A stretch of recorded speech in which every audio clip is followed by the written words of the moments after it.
আন্দোলনের কাজ করে সেই জন্য উনি মারা গেছেন। উনি তো মানুষ মারা গেলে তখন তো তার আর কোনো ই থাকে না, তাই না? তার আইডেন্টিটি হচ্ছে মারা যাওয়ার আগ পর্যন্ত, মারা গেলে সে ডেড বডি। তো তাকে তো আমি আর কি তার কোনো দোষ হিসেবে পাই নেই। সুতরাং আমি তার প্রতি শ্রদ্ধার নিবেদন বলেন অথবা বন্ধুত্ব বলেন, যাই বলেন, একজন মৃত নেতার প্রতি একটা ভালোবাসার জায়গা থেকে আর কি আসছিলাম। এখন অন্য লোক কেন আসে নাই, কী করে না, এটা আমি বলতে পারবো না, আমি জানি না। আসলে আসার পরে কি দেখলেন? আমি এইমাত্র আসলাম, মানে জাস্ট আসে পুলিশে আমি ভাবছি পুলিশে উঠতে দেবে না, ওরা কিছু বললো না আর কি।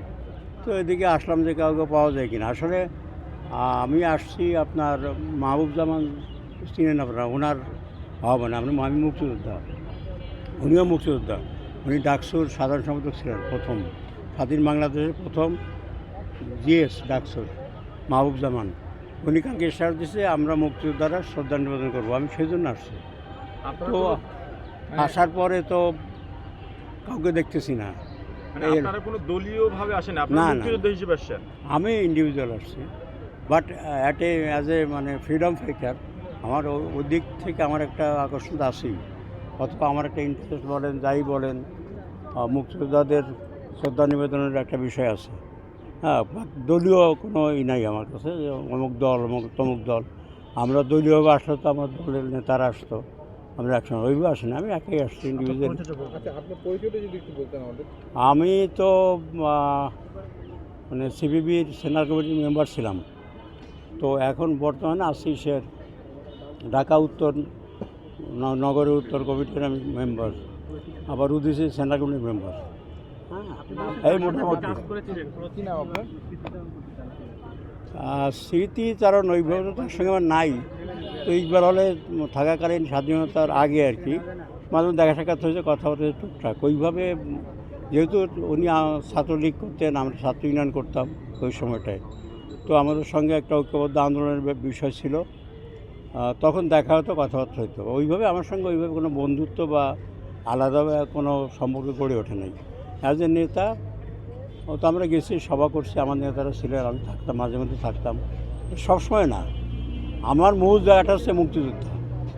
উনি মুক্তিযোদ্ধা ছিলেন, উনি আওয়ামী লীগের প্রেসিডেন্ট, বড় কথা সবাই জানে, এটা আমার সে আপনারা অনেক বেশি জানেন। আমি ওই দিকে যাচ্ছি না। অ্যাজ এ মুক্তিযোদ্ধা আমার ওই দিক থেকে তার প্রতি আমার শ্রদ্ধাবোধ থেকে আমি তার প্রতি সম্মান জানানো আসছিলাম আর কি। আমার নাম জামাল হায়দার মুকুল। জামাল আহমেদ মুকুল। জামাল হায়দার মুকুল। কেমন রাজনীতি ছিলেন, মানুষ কেমন ছিলেন? এইটা তো আমার সে আপনার তো 12 জন, আপনার সাংবাদিক আমাকে জিজ্ঞেস করতে কেমন ছিলেন। উনি তো দীর্ঘদিন অসুস্থ, রাজনীতি করতে পারেন নাই, মানে এই যে ক্রুশিয়াল মোমেন্টগুলো গেছে সেই সময় উনি কোনো কাজ করতে পারেন নাই, উনি অসুস্থ ছিলেন, অথবা তাকে হয়তো ওইভাবে স্পেস দেওয়া হয় নাই, এটা হতে পারে আপনারা যেভাবে ব্যাখ্যা করেন। মানে উনি অনেক দিন যাবৎ আমি দেখি নাই ফ্রন্টে তাকে, সে কারণে তার মূল্যায়ন বা অবমূল্যায়ন কিছু আমি করতে পারবো না।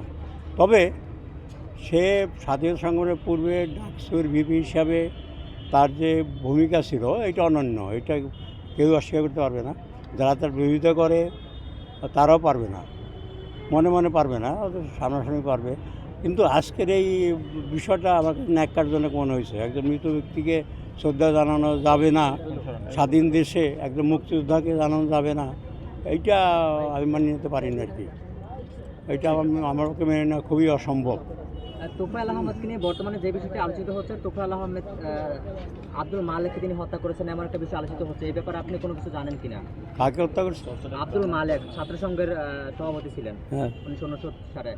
আব্দুল মালেককে তোফায়েল আহমেদ হত্যা করেছে এমন একটা বিষয় আলোচিত ভাই হচ্ছে, এই আপনি এই ব্যাপারে কিছু জানেন কিনা? 100 বর্ষ আগের কী হয়েছে না হয়েছে আমি কেমন জানি। আপনি তো তৎকালীন ছিলেন তোফায়েল আহমেদ। হ্যাঁ না, আমি ছাত্রায়ন করি, মানে তখন আমি ছাত্রায়ন সিটি কমিটির ভাইস প্রেসিডেন্ট ছিলাম।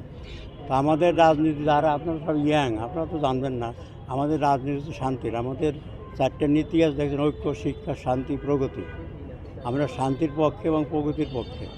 সুতরাং আমরা আমাদের ঠাট্টা করে আপনারা ঠিক যাবেন, আপনাদের আগের প্রজন্ম ঠাট্টা করে আমাদের অনেক কিছু বলতো, আন্দোলন পার্টি এইটা সেইটা, এরা ওই রকম বীর না আর কি, কিন্তু যুদ্ধক্ষেত্রে দেখা গেছে যে ছাত্রীগণ যুদ্ধ করে না, কারা যুদ্ধ করে সেটি প্রমাণ হয়ে গেছে। সুতরাং এইটা আমি নিজের থেকে আমার নিজের গৌরবগাথা বলার কোনো কারণ নাই, এটি ইতিহাস বলবে এবং সবাই জানে আমাদের বিষয়টা। আমি ছাত্রীগণ করি, পরে মানে কমিউনিস্ট পার্টি করি এবং কমিউনিস্ট আদর্শ আমি ধারণ করি, আজীবন ধারণ করবো আর কি। জি থ্যাংক ইউ। অনেক ধন্যবাদ আপনাদের।